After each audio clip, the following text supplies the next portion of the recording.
fuck it, I'm going back to McDonald's. This is bullshit. It didn't work. You're full of shit. Fuck you and Thomas Delauer and Dr. Berg and all these motherfuckers. I'm going back to fucking get me some fucking KFC. And I've seen this happen, by the way, with somebody who went keto. It didn't work out within the first week, and well, we're out now.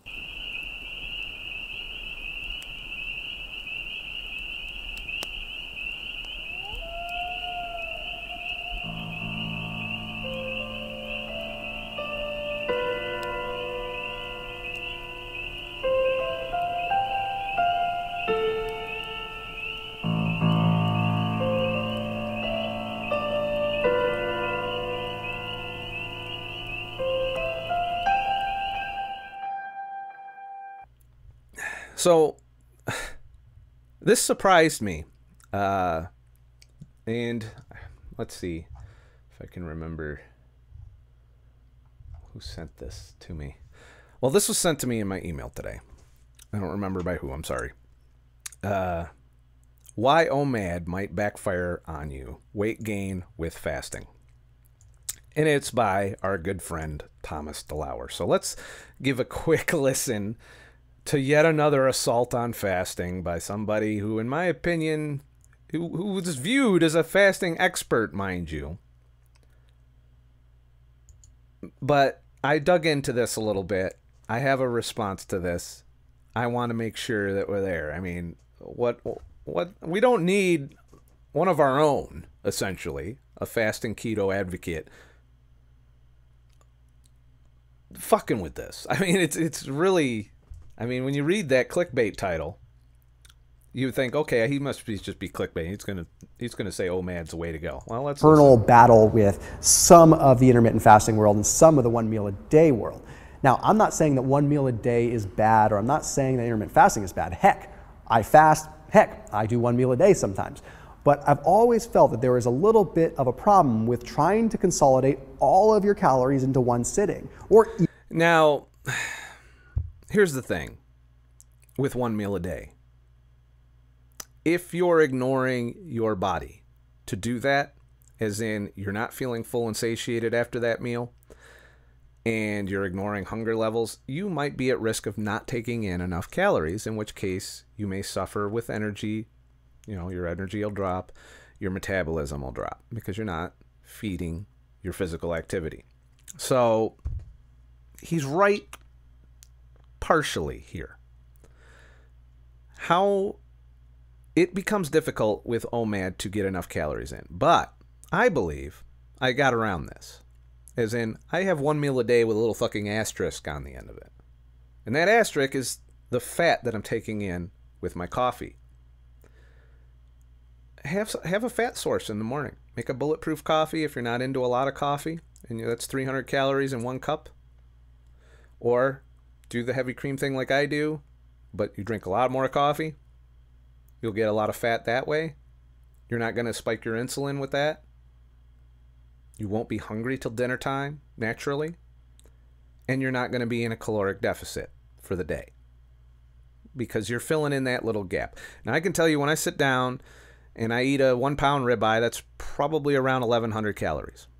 My BMR is estimated by the BMR fairies to be around 2,000 for my height and weight, 2,100, 2,200 calories. So when I add that in, I also pour a ton... Pure Scott the Truck Driver triggered. Thank you, Keto Andy, for the diamond. So, you know, when you take in that level of fat, and I pour butter on top of my already 1,000 calorie ribeye, chances are, especially if I'm sitting on my ass all day, I've met my caloric needs for the day. Or maybe even went over a little bit.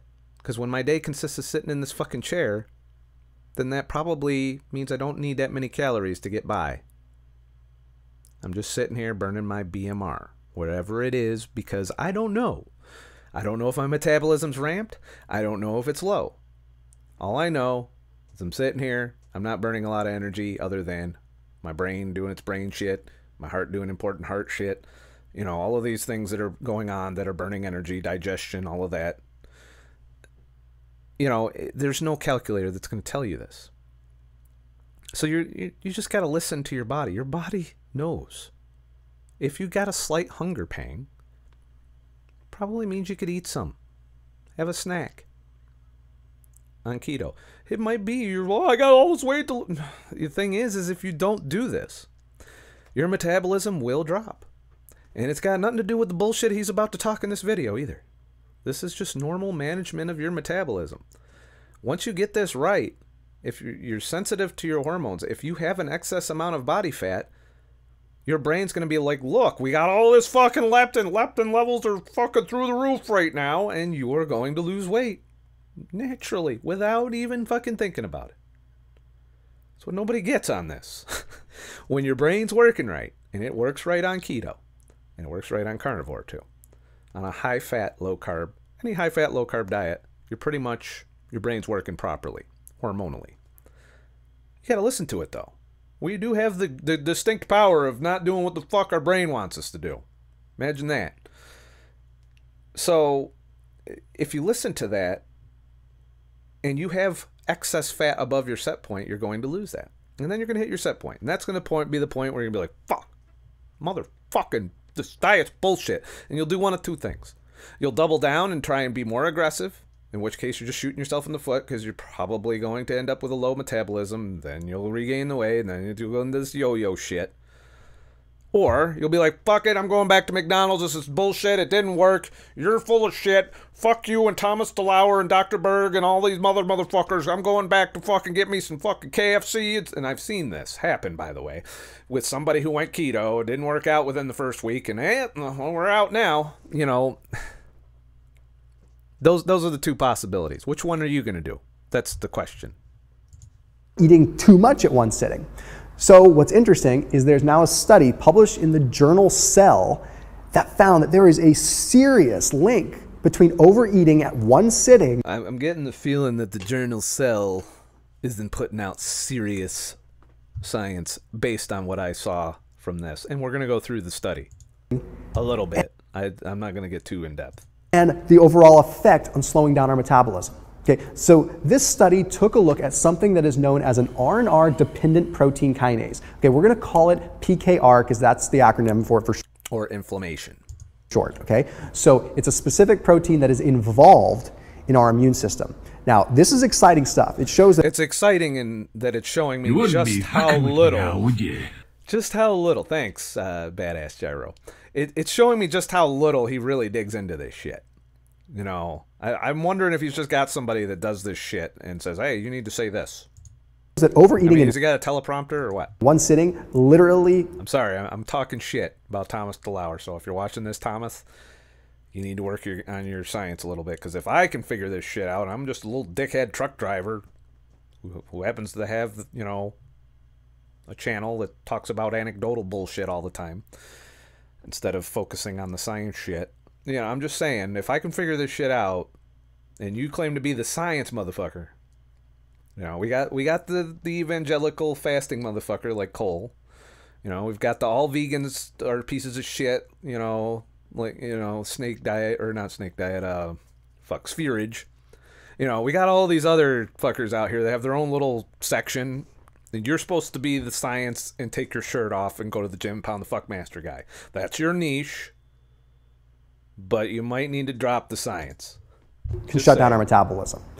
What this study so he's saying that this inflammatory cytokine or whatever the fuck it is triggered by inflammation. That's what I got out of it when I looked at the study and the articles that were written about the study by some other motherfucker in the cardiology, and there's found it's a whole rabbit hole. That this simple PKR, this simple thing, its job is to normally find viruses. So normally we'll do is be like, uh-oh, we got a cold virus. Autoimmune response. What do we know in our diets that fucks with our autoimmune response? Glyphosate. Virus coming in. PKR needs to go and attack it and organize an attack, okay? So we used to think that PKR only had an effect on our immune system and fighting viruses. But now studies are showing that PKR turns around and fights our metabolism when we overeat. Yeah, literally. So this thing that used to only specifically fight viruses actually... I think the way he's relating that, I looked at the study. And we're going to play a little bit more. I can't make it through the whole video. It's only 6 minutes, but still I don't want to show his whole video here. So you can go watch this. It's from June 13th. Why OMAD might backfire on you. You can Google that shit. I don't need to put links in my descriptions. That's extra time I don't have right now.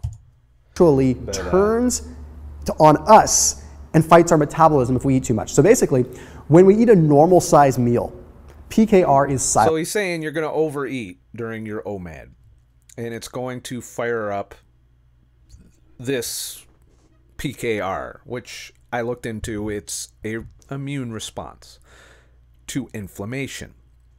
So he's pulling from this rat study, right? So I went digging. It wasn't fun. Turns out, finding free shit.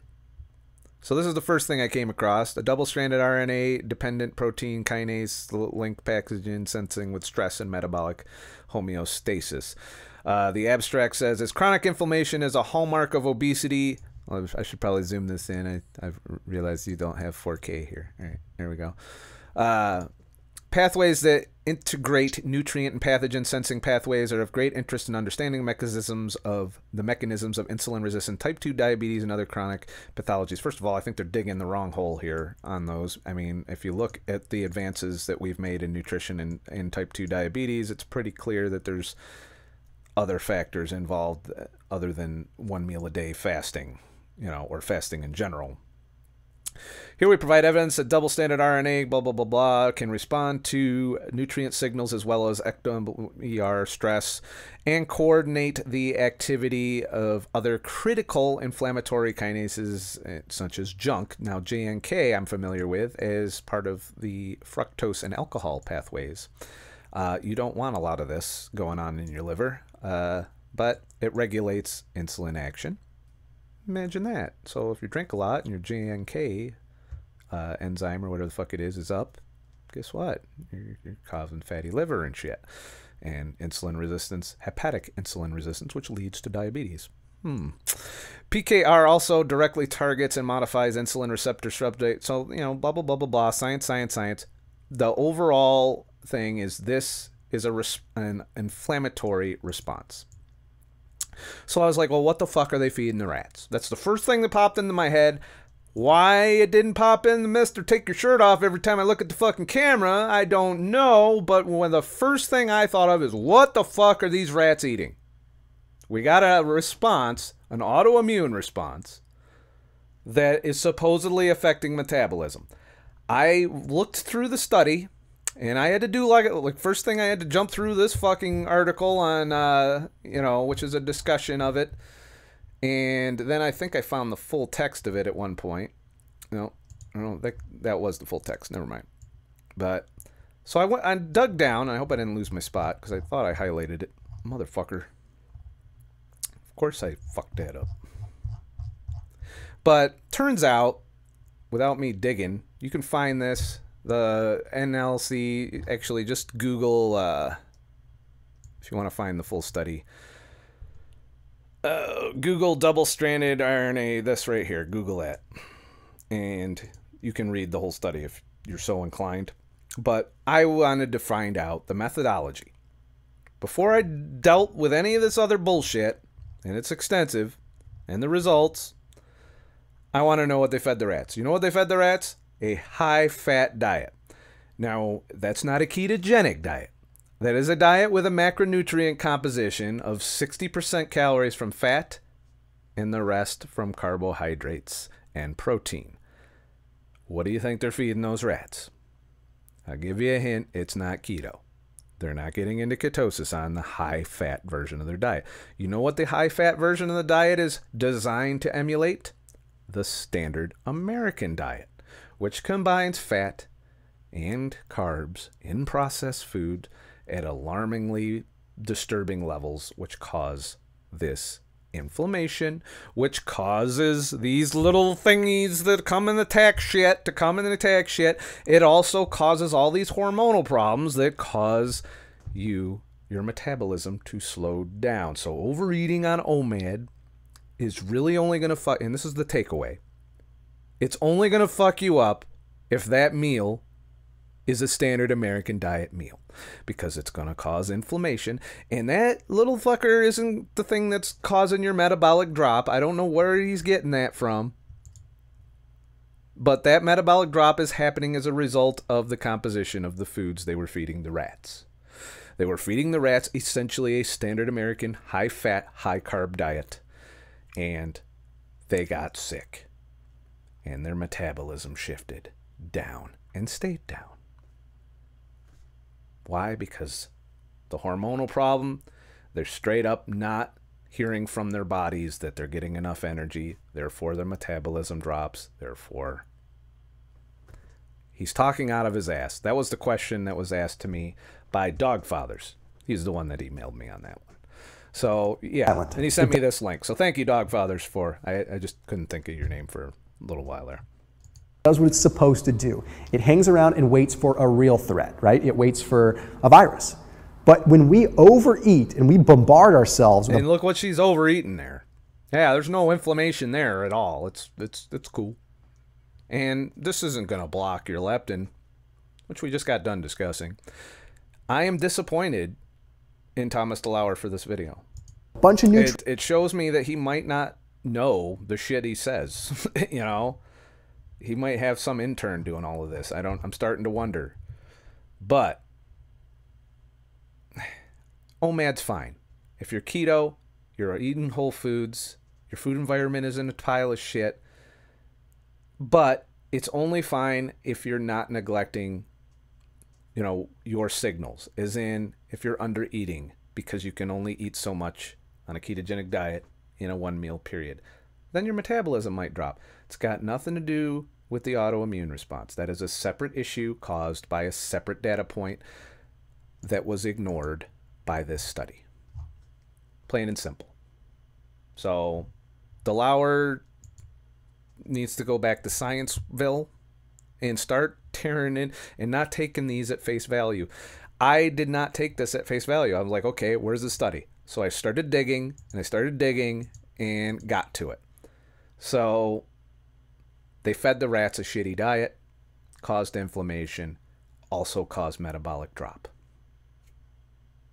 Plain and simple. The scientists probably wasted millions of dollars of the pharmaceutical industry's money to come to this conclusion. So, you know, good job, scientists. Once again, you're doing the good work. Please like and subscribe for more shit. And I'll make more shit. Greatest American So ever much lived. shit. Thanks, Yelva, for some diamonds and shit. Thanks, Dubinsky, for another diamond and shit. They're also helping me make more shit. But if you found this enlightening and you want me to make more videos for YouTube, head to ScottTheTruckDriver.com, leave a tip in the virtual tip jar, and for every $20, I will fund up to 4 videos per week. Cutoffs are on Sunday. Anything more than that, after it's fully funded, becomes a tip for that week. So right now we're at a nice healthy goose egg for next week, but turns out you're going to get some videos anyway because we filmed this. Head to ScottTheTruckDriver.com to keep up with everything I do through my email list.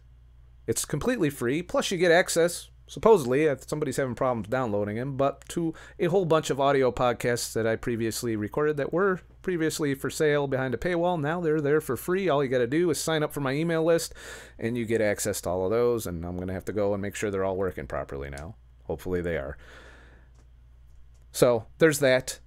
Join the subscriber lounge. You'll get the password in the next email I send out, which will be around the next time I stream. So be patient. You're not going to get an email right away. But as long as you're on the list, you'll get the next email that goes out, which has the password. Password does change from month to month. Did I forget anything? Yeah. No, I think we're good. My ADHD's good. I think I've stuck to my plan, got through the video.